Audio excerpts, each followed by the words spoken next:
Good morning, students. This is Manisha Sharma, and today we will start practical work. देखिए, सबसे first जो प्रयोग है, प्रैक्टिकल है, वो है आपका शारीरिक विकास के मानदंडों के आधार पर स्वयं को समझना। देखिए, जो शारीरिक विकास के मापदंड होते हैं, कुछ स्टैंडर्ड्स होते हैं, उनके आधार पर हम खुद को समझेंगे। मीन्स क्या हम जो स्टैंडर्ड हाइट एंड वेट है उसके अकॉर्डिंग हमारा स्टैंडर्ड हाइट और वेट को मैच करता है कि नहीं करता। अगर करता है तो इट मीन्स हमारी ग्रोथ एंड डेवलपमेंट ठीक है, नॉर्मल है। अदरवाइज हम अंडर नरिश में आ सकते हैं। तो देखिए, सबसे पहले है इसमें जो उद्देश्य है उसके अकॉर्डिंग हमने क्या लिया है, आयु, लंबाई, वजन, कूल्हे का माप, छाती और कमर का माप। किशोरियों में हमने देखा है जो मीनारकी की शुरुआत की आयु है वो कितनी है। ठीक, इसके अलावा हमने देखा है किशोरों के चेहरे पर दाढ़ी उगने की शुरुआत और आवाज़ में बदलाव। एंड नेक्स्ट है बालों और आंखों का रंग। तो ये सब हमने ऑब्जर्व किया है। इसमें फिर आपको भूमिका लिखनी है। कक्षा 11वीं में हमने किशोरावस्था के दौरान शारीरिक वृद्धि और विकास के विषय में जो आपने पढ़ा था, अपनी थ्योरी में जो देखा है, ओके, जो भी आपने उसमें स्टडी किया है उसको हम समझेंगे। उसके अकॉर्डिंग क्या हमारी शारीरिक वृद्धि और विकास हो रहे हैं कि नहीं हो रहे हैं, तो उसके लिए ही ये सब मेजरमेंट किए जाएंगे। तो देखिए, सबसे पहले इसमें आप डायग्राम भी देख सकते हैं। वैसे ही डायग्राम आपको लगाने हैं, या तो आपको मैगजीन से मिल जाएंगे, या अदरवाइज आपको बेटा नेट से डाउनलोड करना पड़ेगा। अदरवाइज आप ड्रॉ भी कर सकते हैं। ठीक है, तो इसमें कार्यविधि में कूल्हे का माप है, वक्ष स्थल का माप है, नेक्स्ट है आपका कमर का माप, गर्दन का माप और शरीर के पिछले हिस्सों का माप। तो ये सब मेजरमेंट हमें लेने हैं, क्योंकि देखिए, जब भी कभी हमारा फैट डिपॉजिट होता है बॉडी में तो इन्हीं पार्ट्स पर सबसे ज़्यादा इफ़ेक्ट होता है। उसी से पता लगता है कि हम नॉर्मल वेट में आ रहे हैं कि नहीं आ रहे हैं। ओके, इसमें नेक्स्ट है शारीरिक हिस्से, विभिन्न हिस्सों का माप और अन्य विवरण। तो हमें इस तरह से आपको जैसे दे रखा है इन्होंने, तो नाम लिखेंगे, लिंग लिखेंगे, लंबाई, आंखों का रंग, ये सब ऑब्जर्व करना है। और फिर लिखना है इसमें आयु, जिसका भी आपने ऑब्जर्व किया है उसका सारा इसमें रिकॉर्ड देना है, डिटेल्स देनी है। ओके,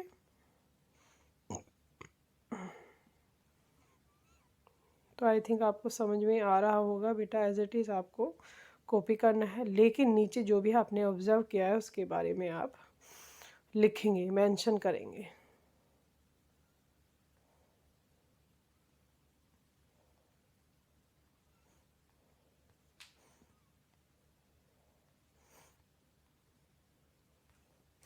तो नेक्स्ट आपका जो पेज रहेगा वो है कमर का माप, गर्दन का माप, कूल्हे का माप, शरीर के पिछले हिस्सों का माप। यहाँ पर आपको लिखना है। और उसके बाद आप लोगों को डिवाइड करना है किशोर या किशोरी, जो भी आपने डाटाज ली है उसकी, बच्चे की, उसके बारे में आपको बताना है। जैसे कि इसमें दिखा रखा है कि किशोर व किशोरियों के लिए आयु अनुरूप आदर्श भार और लंबाई कितनी होनी चाहिए, एक स्टैंडर्ड वेट एंड हाइट कितनी होनी चाहिए, किशोर और किशोरी की किस आयु में कितना वेट होना चाहिए और कितनी हाइट होनी चाहिए। तो इसमें वेट दिखा रखा है किलोग्राम में और लंबाई इनकी सेंटीमीटर में है। देखिए, जैसे इसमें 13 ईयर का अगर कोई किशोर है, अडोलसेंस है, तो उसका वजन कितना है 40.9 किलोग्राम और लंबाई कितनी है 153 सेंटीमीटर, मीन्स 153 सेंटीमीटर। तो उस तरह से दूसरा भी साइड में आप देख सकते हैं, किशोरियों के लिए लिखा है कि आयु कितनी है 13 वर्ष, तो उसका वेट कितना रहेगा 44 kg एंड लंबाई कितनी रहेगी 150। तो इस तरह से आपको ये टेबल ड्रॉ करनी है अपनी फाइल में, ठीक है। और उसके बाद उसके अकॉर्डिंग, मतलब जो भी आपने डाटाज लिया है, जो भी आपने ऑब्जर्व किया है, उसके बाद क्या कंक्लूजन निकला, निष्कर्ष लिखना, वो आपको यहाँ पर लिखना है। जैसे कि इन्होंने दे भी रखा है यहाँ पर, अपने शारीरिक माप को भारतीय चिकित्सा अनुसंधान परिषद के द्वारा अनुमोदित आंकड़ों से मिलान करके स्वयं की शारीरिक वृद्धि एवं विकास के संदर्भ में हम निष्कर्ष निकालेंगे। स्वयं के शारीरिक विकास को अपने हम उम्र सहपाठियों के शारीरिक विकास के साथ मिलान करेंगे और उसके बाद निष्कर्ष निकालेंगे, मीन्स कंपेयर करेंगे एक तरीके से। इसके अलावा विद्यार्थी स्टूडेंट्स अपनी कक्षा में शारीरिक वृद्धि और विकास की अलग अलग दर के संभावित कारण जानेंगे। मीन्स क्या वजह रही है कि सभी बच्चों का जो हाइट एंड वेट था अकॉर्डिंग टू जो स्टैंडर्ड वेट था और या हाइट थी उसके अकॉर्डिंग मैच कर रहा है कि नहीं कर रहा। अगर नहीं कर रहा है तो क्या रीज़न्स हैं वो लिखने हैं। अभी आप लोगों की क्लास नहीं है, ऑनलाइन क्लासेस हो रही हैं, तो बच्चे आप अपने आसपास में जो भी स्टूडेंट हैं उनके साथ कंपेयर कर सकते हैं।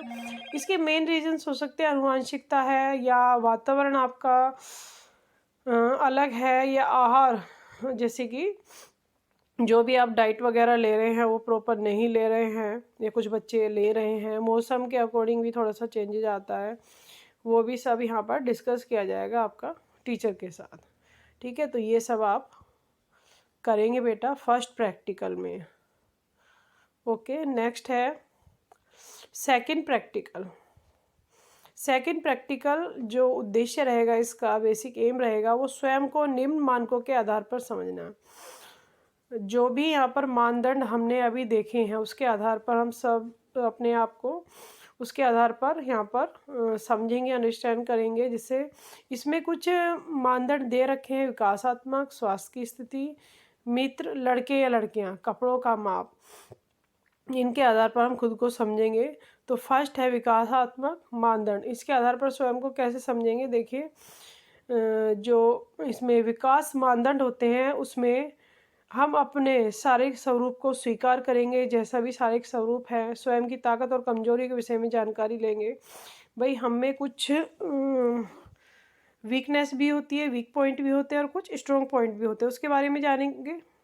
कुछ हमारे अंदर क्वालिटी भी हैं और कुछ डिसक्वालिटीज़ भी होती हैं। ठीक है, मित्रों का अनुमोदन कितना, एक्सेप्टेंस कितनी है जो आपका फ्रेंड सर्कल है उसके लिए, या वो आपको कितना एक्सेप्ट करते हैं अपने फ्रेंड सर्कल में। कल्पना और वास्तविकता को समझना, उनमें अंतर करेंगे। वास्तविकता क्या है, रियलिटी क्या है, इमेजिनेशन क्या है, उसके बीच में डिफरेंस जानेंगे। विषमलिंगी मित्रों के साथ सामंजस्य बैठाना। जो भी विषमलिंगी क्या होता है, अपोजिट सेक्स, उनके साथ क्या आपका सामंजस्य, एडजस्टमेंट हो रहा है कि नहीं हो रहा है, वो जानेंगे। घनिष्ठ मित्र समूह बनाना, क्लोज फ्रेंड का कितना आपका ग्रुप बन रहा है, मित्रों के साथ संबंध कैसे हैं, कैसे रिलेशन है। अच्छे सामाजिक संबंधों के लिए अनिवार्य कौशल विकसित करेंगे। इसके लिए कुछ स्किल्स डेवलप करनी है। अपनी भावनाओं को सकारात्मक और नकारात्मक तरीके से व्यक्त करेंगे तथा किसी से संघर्ष की स्थिति में समाधान निकालने की क्षमता होनी चाहिए। तो ये सारी चीज़ें हम अपने अंदर जो है, जो भी हम सकारात्मक या नकारात्मक हमारे पॉइंट हैं उन्हें व्यक्त करेंगे यहाँ पर। फिर नेक्स्ट पॉइंट था परिकल्पना को समझेंगे तथा अमूर्त सोचने में सक्षम होंगे। नेक्स्ट, अपने लक्ष्य को स्पष्ट रूप से निर्धारित करेंगे। हमारा क्या बेसिक गोल्स है वो हम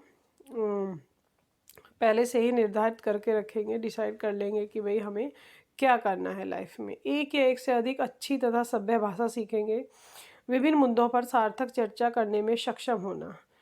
अपनी स्वयं की विचार प्रक्रिया एवं सोच विकसित करेंगे या नई योग्यताएं सीखेंगे।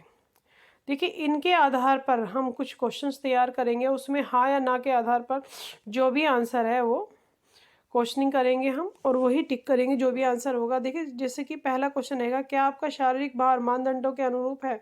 तो इसमें क्या करना है, बेसिकली आपको सर्वे टाइप करना है। ओके, जो भी आपका फ्रेंड है, आसपास जो भी फ्रेंड है उसके साथ जा कर के ये डिस्कस करेंगे, और हाँ या ना में जो भी आंसर आएगा वो आप अपना टिक करेंगे। क्या आपका शारीरिक भार मानक दंडों के अनुरूप है, हाँ या ना। क्या आपका BMI सामान्य है, बॉडी मास इंडेक्स क्या सामान्य है। क्या आपकी लंबाई मानदंडों के अनुरूप है। क्या आप दिन भर ऊर्जावान महसूस करते हैं, हाँ या ना। ओके, एक टिक कर देंगे इसमें। क्या आपकी मांसपेशी शक्ति पर्याप्त है, या क्या आपको लगता है कि आप वाद विवाद प्रतियोगिता में भाग ले सकते हैं तथा उचित तर्क दे सकते हैं, सक्षम है या नहीं है, वो टिक करेंगे। नेक्स्ट है, क्या स्वयं स्वतंत्र रूप से फैसले आप ले सकते हैं, या जो भी आपको डिसीजन है वो आपके पेरेंट्स लेते हैं या आप ले सकते हैं, तो वो आपको टिक करना है। तो ये सेकंड प्रैक्टिकल का आगे का जो क्वेश्चंस हैं वो इस तरह से हैं बेटा। ये स्टूडेंट देखिए 8th पॉइंट इसका, ये टेबल जो है अभी कंटिन्यूशन में चल रही है, उसमें आगे कुछ और क्वेश्चंस थे, जैसे कि विवाद की स्थिति में क्या आप फैसला ले सकते हैं, कौन सही या कौन गलत है, हाँ या ना। या क्या आप अपनी कक्षा में अध्यापिका मौजूद के बिना अपने किसी हिचक से अपने विचार सबके सामने रख सकते हैं, हाँ या ना? क्या आप अपने भविष्य को लेकर आश्वस्त हैं? या क्या आप अपने मित्रों के साथ अच्छे संबंध लंबे समय तक रख सकते हैं? क्या आप अपनी भावनाओं पर नियंत्रण रख सकते हैं?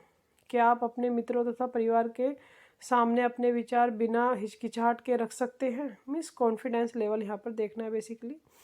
क्या आप अपने विषमलिंगियों के साथ अच्छे संबंध स्थापित कर सकते हैं? या क्या आप अपने मित्रों को किसी भी हद तक समर्थन देने के लिए तैयार रहते हैं? या फिर क्या आप माता पिता शिक्षकों द्वारा निर्धारित किए गए नियमों का हमेशा पालन करते हैं, डिसिप्लिन में रहते हैं कि नहीं? क्या आप अपनी किसी विशेष परिस्थितियों में अपने मित्रों या परिवार को सुझाव देने में सक्षम हैं? डिसीजन पावर कैसी है आपकी, यहाँ पर ये ऑब्जर्व किया गया है। क्या आप अपने मित्र तथा परिवार के सदस्य आपके सुझाव से सहमत हैं? देखिए, अगर आपका कॉन्फिडेंट लेवल अच्छा रहेगा तो इसमें जो भी आपके सुझाव रहेंगे, सजेशन रहेंगे, उसको मानने के लिए हर कोई फिर तैयार रहेगा। क्या आप अपने अभद्र शब्द या भाषा का प्रयोग करते हैं? अगर आप इस तरह से कोई भी भाषा का प्रयोग करेंगे तो कोई भी आपको सही नहीं समझेगा।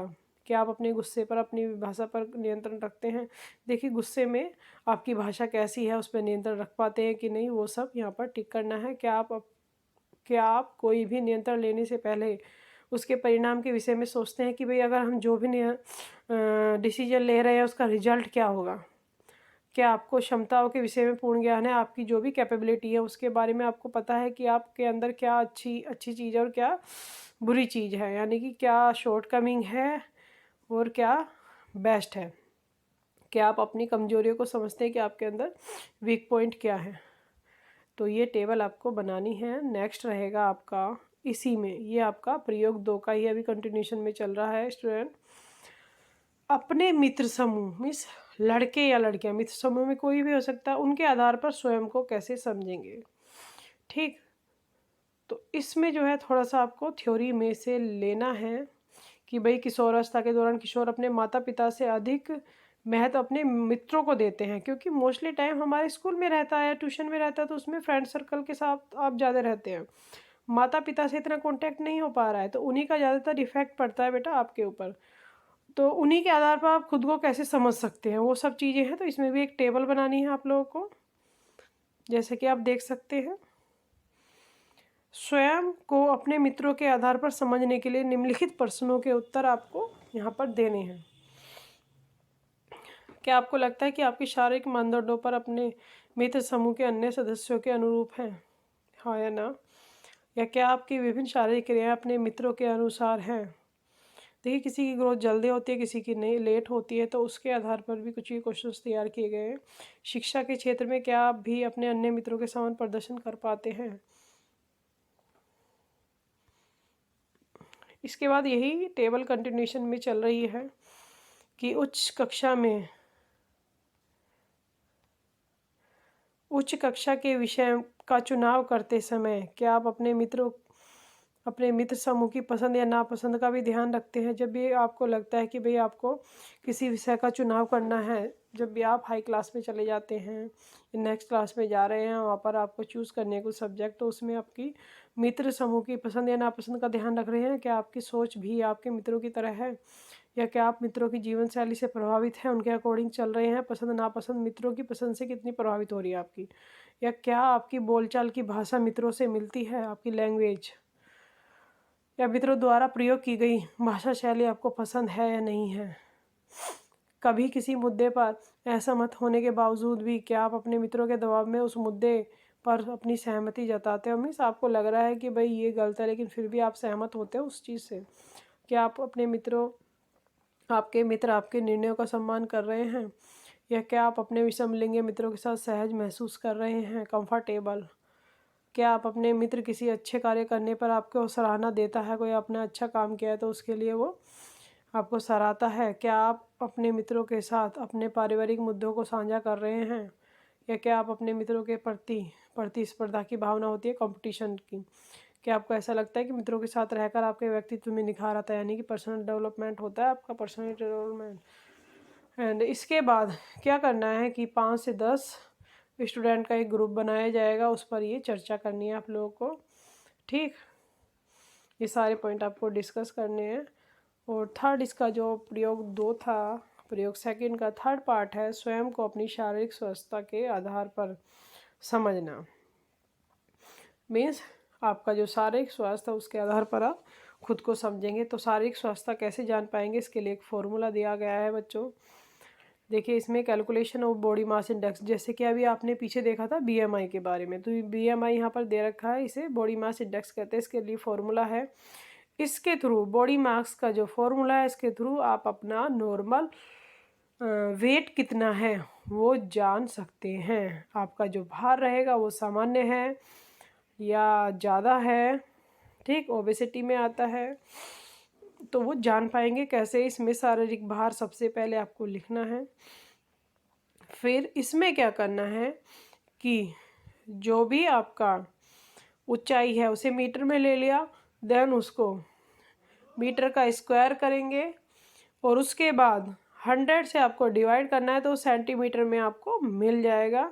और उसके बाद जब हम इसको डिवाइड करेंगे तो उसके बाद जो भी आपका आता है, जैसे कि अगर बीएमआई आया आपका 18.5 से कम है तब आप अल्प भार में आओगे, यानी कि अंडरवेट कहलाई जाओगे, ठीक।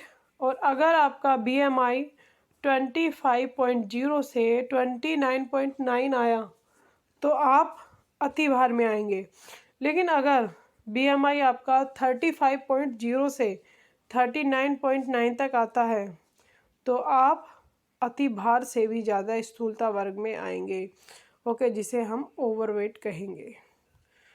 तो इस तरह से आप देख सकते हैं, ये टेबल बनाई है, अगर इसके अकॉर्डिंग आता है तो आप अपना वेट जान पाओगे कि ये नॉर्मल वेट है कि हाई वेट है, और उसके अकॉर्डिंग आप अपना वेट कम भी कर सकते हैं एक अच्छी बैलेंस डाइट लेकर के।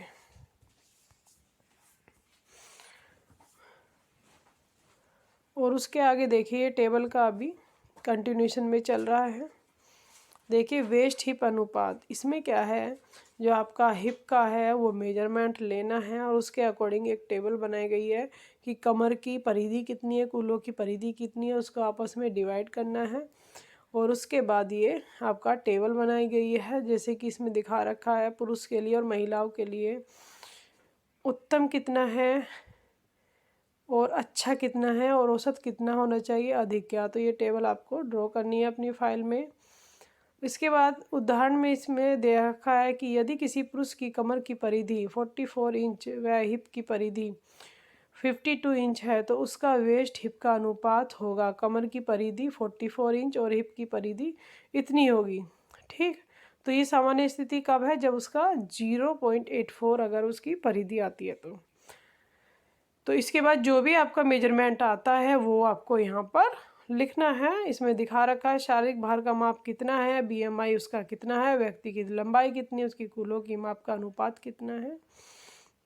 और उसके बाद इस टेबल जो बना रखे उससे आप कंपेयर करेंगे और अपना डेवलपमेंट यहाँ पर जान पाएंगे, उस व्यक्ति का ग्रोथ।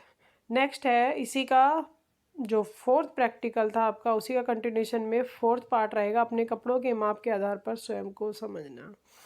देखिए यहाँ पर कपड़ों का माप लेंगे और उसके बाद जानेंगे, ठीक।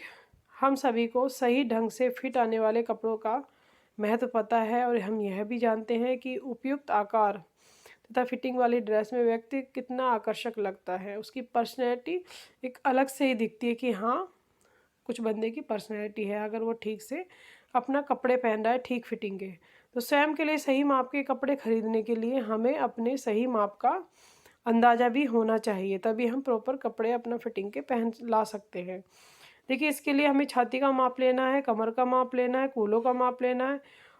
पहले स्टेप में हमें ये करना है और सेकंड में क्या करना है, बॉडी हगिंग फिट, ठीक। बॉडी हगिंग फिट क्या है, इस प्रकार के वस्त्र अधिकतर लाइक्रा या पॉलिस्टर के मिश्रण के बनाए जाते हैं ताकि इनमें क्या होता है, बहुत ज़्यादा इलास्टिसिटी बनी रहती है जिसके कारण ये शरीर के साथ आसानी से सटकर पहने जा सकते हैं। और ऐसे वस्त्र तैराकी करते वक्त हम ज़्यादातर ये मैदान में खेलते समय उपयुक्त रहते हैं, वहीं पर इनका यूज किया जाता है। नेक्स्ट इसी का कंटिन्यूशन में पेज देखिए, सामान्य फिटिंग क्या है, ढीली फिटिंग क्या है और वेस्ट क्या है। इसमें आप जैसे देख सकते हैं ड्रॉ कर रखा है, आप वैसे ही ड्रॉ करेंगे, किशोर के लिए अलग, किशोरियों के लिए अलग है। सामान्य फिट क्या है, या फिर बॉडी हगिंग फिट क्या है, या लूज फिट कैसा है, वो आप देख सकते हैं। और उसी के अकॉर्डिंग आपको साइज चार्ट दे रखा है बॉडी का, वो आप सेम ड्रॉ करेंगे यहाँ से। जैसे होता है ना एक्सेल क्या है, डबल एक्सेल क्या है, स्मॉल मीडियम या लार्ज, वो सब जो भी मेजरमेंट होते हैं छाती के या कमर के या वक्ष स्थल के, कूल्हों के, वो सब आपको यहीं से बेटा टेबल बनानी है।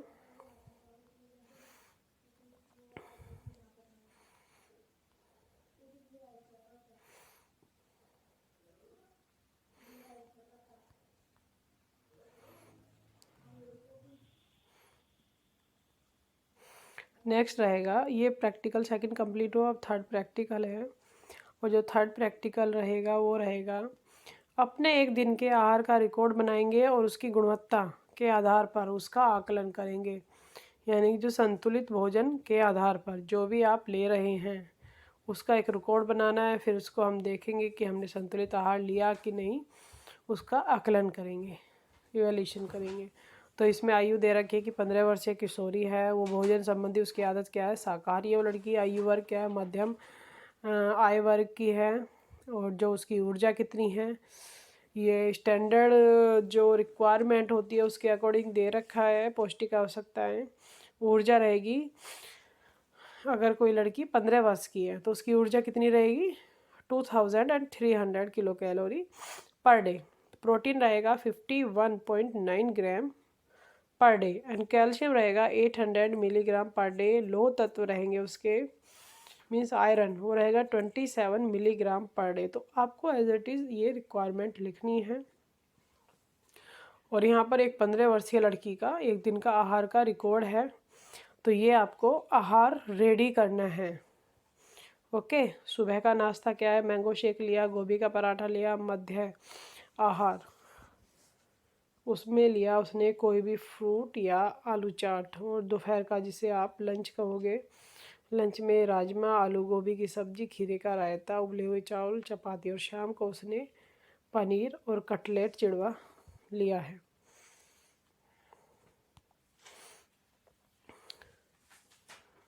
तो ये टेबल आपको सेम ड्रॉ करनी है। देन उसके कंटिन्यूशन में टेबल है बेटा, ये रात का उसका डिनर है, टमाटो सूप लिया है, साबुत मूंग दाल ली है, मिक्स वेज सब्जी ली है, चपाती, सैलेड और गाजर का हलवा लिया है। ठीक, उसके बाद उसकी मात्रा बता रखी है, सामग्री बता रखी है और कितने ग्राम में वो ले रही है। बाद में उसका फिर आहार मीनू दे रखा है कि उसके लिए क्या आहार उसके लिए संतुलित है या नहीं है, वो बता रखा है। जैसे कि सबसे पहले मैंगो शेक या गोभी का पराठा, सुबह का नाश्ता ले लिया है, उसी में हम देखेंगे कि क्या उसने जो भी लिया है वो आहार संतुलित था कि नहीं लिया। देखिए इसमें खाद्य समूह क्या आते हैं, फल और सब्जियां, दूध और दूध से बने उत्पाद, वसा और शर्करा, दालें। तो ये सारे खाद्य समूह उसने जब सुबह का लिया है नाश्ता उसमें लिया है। ठीक, तो उसमें क्या ये संतुलित था या नहीं। देखिए मैंगो शेक और गोभी के पराठे में लगभग सभी खाद्य समूह में से कोई ना कोई खाद्य पदार्थ लिया गया है। तो इस आहार में मौसमी फल और सब्जियों का भी प्रयोग किया गया है, और यह आहार तृप्ति प्रदान कर रहा है, यानी कि सैटिस्फैक्टरी वैल्यू भी पूरी की जा रही है। और यह भोजन संतुलित कहलाया क्योंकि इसमें दिन भर की सभी पौष्टिक आवश्यकताएं, लगभग 1/4 आवश्यकताएं उसकी पूरी हो रही हैं। तो एक बैलेंस डाइट ली जा रही है मॉर्निंग में।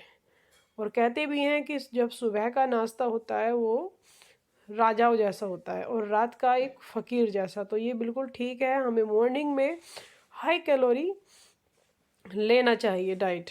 लेकिन जैसे जैसे आपका डिनर का टाइम होता है वैसे वैसे आपको थोड़ा सा जो भी कैलोरी की रिक्वायरमेंट है वो थोड़ा सा कम कर देनी चाहिए, बिकॉज रात के टाइम में डाइजेस्टिव सिस्टम थोड़ा सा काम करना बंद करता है, तो इसीलिए ध्यान रखना होता है।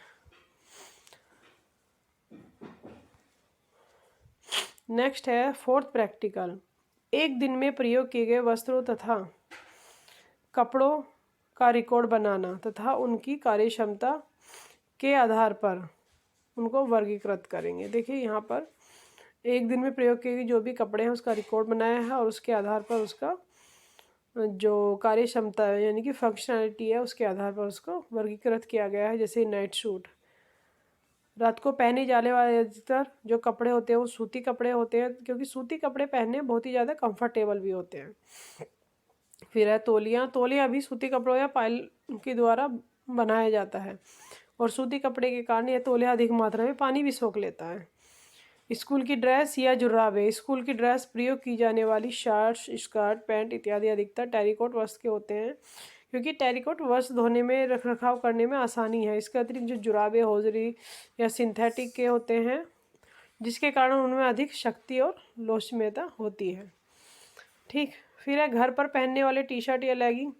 टी शर्ट और लेगिंग मिश्रित तंतु से बने हुए वस्त्र होते हैं, ताकि वो अधिक खिंचाव सहने की योग्यता भी रखते हैं और लंबे समय तक टिकाऊ बने रहते हैं। फिर घर से बाहर जाते समय पहनने वाले वस्त्र स्कर्ट या टॉप हैं। किसी समारोह या पार्टी में जाने वाले पहने जाने वाली जो स्कर्ट होती है, अधिकतर वो सिंथेटिक, शिफॉन या कपड़े की बनी रहती है, क्योंकि ये देखने में अधिक आकर्षक भी होती है और रख रखाव में भी थोड़ा सा ईजी होती हैं। इसके अतिरिक्त अवसर में पहने जाने वाले कपड़े जो टॉप होते हैं, उसमें अधिकतर साटिन वस्त्र के बने होते हैं, जो देखने में बहुत ही ज़्यादा अच्छे भी लगते हैं, अट्रैक्टिव लगते हैं। फिर रात को सोते समय प्रयोग की जाने वाले चादर या तकिए कवर। पलंग पर बिछाई जाने वाली तथा ओढ़ने वाली चादर तथा तकिए अधिकतर सूती कपड़े के बने होते हैं, क्योंकि ये किसी भी मौसम में आरामदायक या अधिक पसीना सोखने वाले होते हैं। फिर जो कमरे में लगे हुए पर्दे हैं, वो अधिकतर सैटिन या टेपेस्ट्री के बने होते हैं, क्योंकि ये अधिक आकर्षक दिखते हैं और ये ड्रैप भी बहुत अच्छे से हो जाते हैं। फिर नेक्स्ट आता है आपका धूप या बारिश से बचाव के लिए प्रयोग की जाने वाली छतरी। यह अधिकतर सिंथेटिक कपड़ों की बनी होती है, क्योंकि यह अधिक टिकाऊ होती है तथा यह जल अवरोधक भी होती है। तो इस तरह से हमने एक रिकॉर्ड बनाना है कि पूरे दिन में हमने जो कपड़े का यूज किया है, चाहे वो किसी भी फॉर्म में यूज किया है, वो किस तरह का बना हुआ और क्या उसकी कार्य क्षमता है, या कह लीजिए क्या उसकी उपयोगिता है या उसकी क्वालिटी है।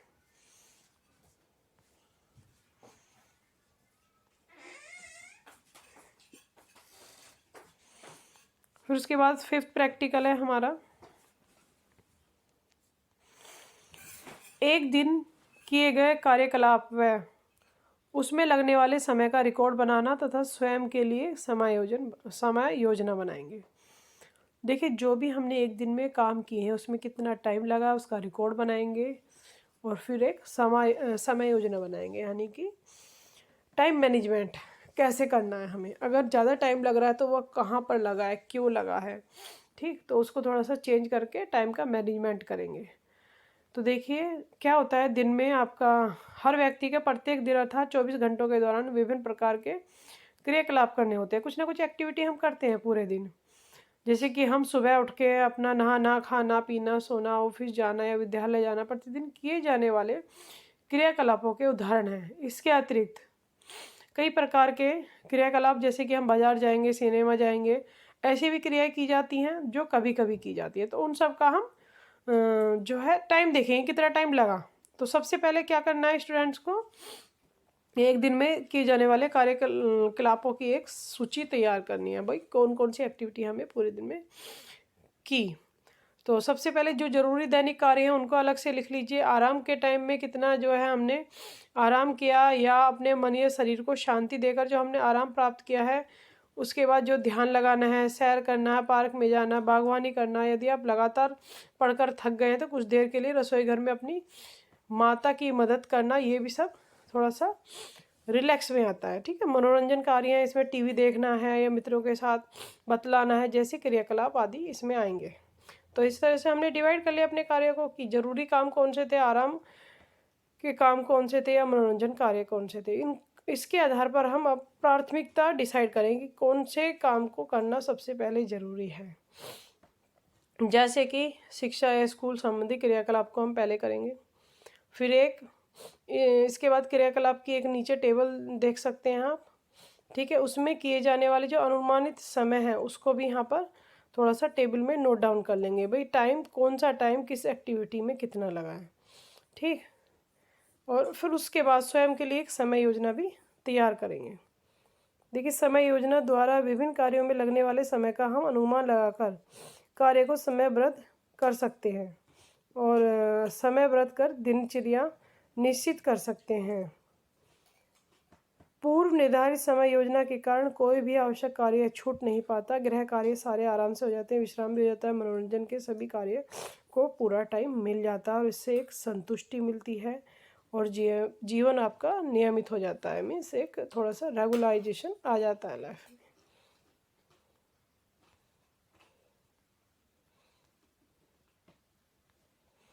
तो आगे ये प्रैक्टिकल 5 का ही कंटिन्यूशन में इसकी फिर कार्यविधि है। देखिए, समय योजना निम्न चरणों में बनाई जा सकती है। इसके लिए हम क्या करेंगे, फर्स्ट स्टेप है कि कार्य सूची बनाएंगे। मीन्स निर्धारित समय में किए जाने वाले समस्त दैनिक कार्यों को एक सूची तैयार कर लेंगे। फिर उसके बाद विभिन्न कार्यों को करने में वांछित समय का अनुमान लगा लेंगे, किस काम को करने में हमें कितना टाइम लगा है। कार्य करने वाले व्यक्ति का अनुभव या कुशलता के आधार पर हम कार्य में लगने वाले समय का अनुमान लगाएंगे। यदि कार्य संपन्न करने में अनुमानित समय से अधिक समय लग रहा है तो कार्य सफलतापूर्वक संपन्न करना कठिन हो सकता है। इसके अलावा हमें उपलब्ध समय का ज्ञान होना जरूरी है। सूची में दिए गए सभी कार्य को करने के लिए कितना समय उपलब्ध है, इसका ज्ञान होना जरूरी है। इसी आधार पर निर्धारित किया जाता है कि दैनिक दिनचर्या में कितना कार्य हमें सम्मिलित करना है। फिर नेक्स्ट है उपलब्ध समय और अनुमानित समय में सामंजस्य बैठाना। मीन्स कितना हमारे पास टाइम है और कितना लग सकता है टाइम, उसके बीच में एडजस्टमेंट होना जरूरी है। जैसे कि परीक्षाओं के समय टीवी देखना और सैर करना आदि नहीं किए जाने चाहिए। कार्य को क्रमबद्ध करना, एक क्रम में कार्य करेंगे। जैसे कि सूची के अनुसार दिए गए कार्य को प्राथमिकता के आधार पर लिखकर उसमें लगने वाला समय तथा उनके साथ लिखा जाएगा। ये टेबल आप लोगों को बनानी है। जैसे कि एक बच्चे का इसमें दिखा रखा है, एक दिन की समय योजना का नमूना एग्जाम्पल दे रखा है, तो वो आपको इसमें लिखना है अपने अकॉर्डिंग। ठीक, कितने बजे से कितने बजे तक आपने क्या एक्टिविटी की है।